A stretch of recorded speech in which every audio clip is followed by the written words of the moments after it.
headline in yesterday's New York Times pretty much captures the problem.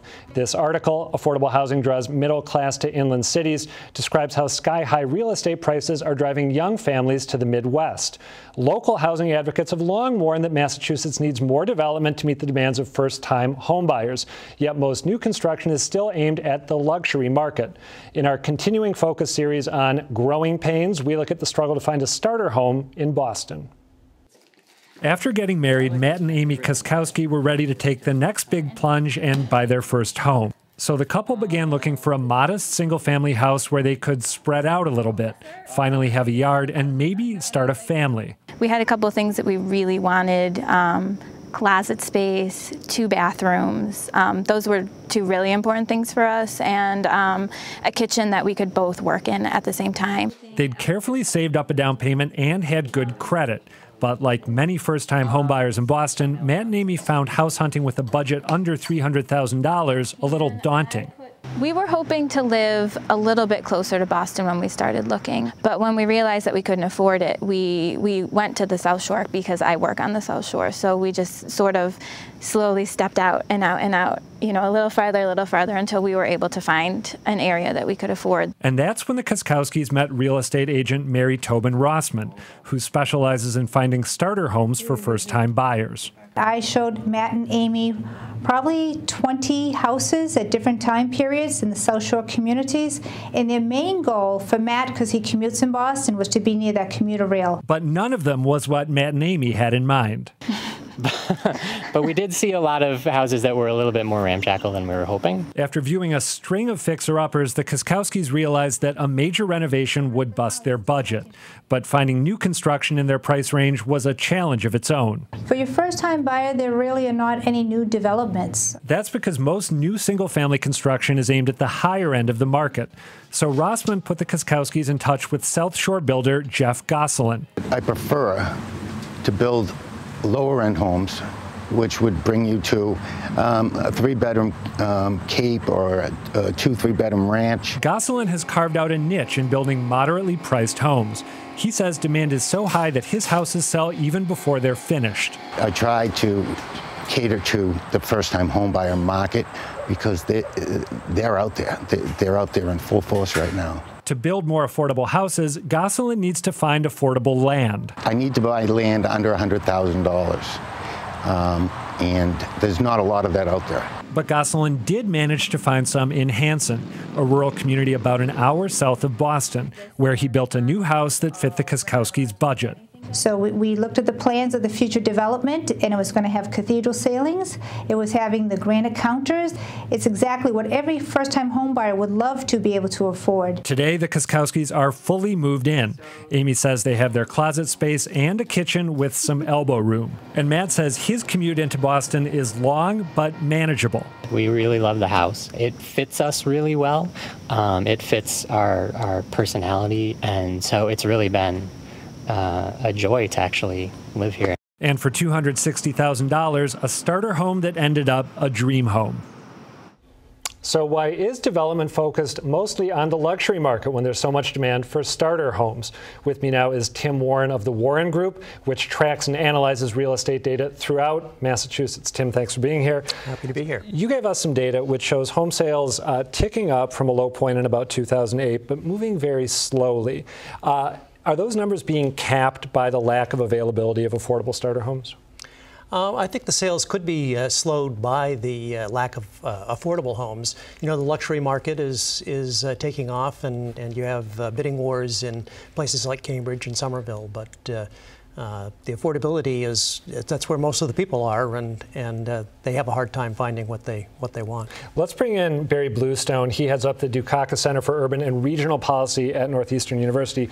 Barry, if the demand is there for affordable homes like the one the Koskowskis purchased, why isn't supply keeping pace?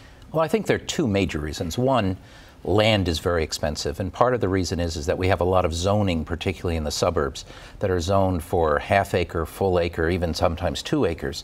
And therefore, as your clip showed, it's very difficult to find land for less than $100,000 before you bang the first nail. I think the other problem besides the land costs Are there lots of regulations that can drive up the cost of housing in terms of specific requirements, in terms of how the house looks, the setbacks, and so forth? Now, are those state requirements or municipal requirements? They're municipal. Okay. You know, individual local communities don't have control over a lot of things in our state, but they do control zoning. And as a result, they do it zealously. And of course, you have a lot of people who don't want to kind of change the nature of their community, whatever that may mean in that community. And therefore, they've often opposed loosening up those zoning regulations, making it very expensive to build new housing. Should government be doing more, do you think, to spur the creation of, you know, maybe denser, lower cost housing? You do? Yeah, I think so. You know, I think it's unfortunate that there isn't more regional planning going on and zoning that's consistent and rules that are consistent, and it makes it very difficult for somebody who, you know, time is money, and the longer it takes for the permitting process, the more expensive it's going to be. What can government do? Because I know that 40B has sparked a lot of discontent over the years. The affordable housing. 40B. I'm very proud of the fact that at the Dukakis Center we were the ones who wrote 40R. And 40R is an incentive program that gives communities some cash in return for zoning denser housing near transit. So how would that work? About 12,000 units of housing that has come through 40R. And I think as more communities can adopt 40R and 40S, which also helps deal with school costs, you'll see more communities willing to do some rezoning in particular parts of their communities for starter homes. How much money would a community get for, say, one new unit of housing with 40R? How much does the community get up to? I don't know what they can get up once they zone. They can get up to $600,000 in additional state aid, which they can use for anything. $600,000 for the active zoning itself. Right. Okay. Before a single unit goes in, and then for every unit that is permitted, they get an extra check for $3,000, and then. Let's say we get a lot of young people going into starter homes with young kids coming into that school district. This is a concern for some folks. It turns out under another law, Chapter 40S, which I also was proud to help write, we have a school cost insurance program in Massachusetts, so that if the additional tax revenue in a 40R community, if the cost of educating the kids from that district is more than 50% of the additional tax revenue, the state picks up all the rest of the school costs above that. So we've been trying to incentivize starter homes, denser development, transit-oriented, through state programs. Sounds like still have to get more communities on board. Yeah, yeah. What do you two think that the long-term implications are of having people, and I'm one of them, by the way, I live on the North Shore, my wife and I have sort of gone where we could afford to live over the years.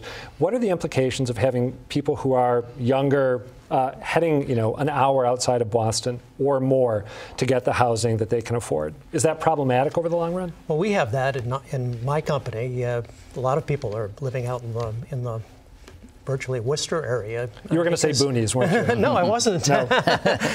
It was. It's around Worcester, and you know, that's where they could afford to live. You know, getting back to the 40R, you know, there's a rail project for the South. What is it? The Coast Rail Project. And some people say that would go down into Bristol County, and that housing is a lot more affordable there, and that would be a good way to stimulate some of the 40R development. Well, certainly there's a strong link between our transportation matrix and particularly public transit. Again, on your clip, they can go to Hanson because you've got commuter rail. Right. So as we improve our mass transit and particular commuter rail, we open up communities that are places where we can build less expensive homes that can be first starter homes, as you saw in Hanson.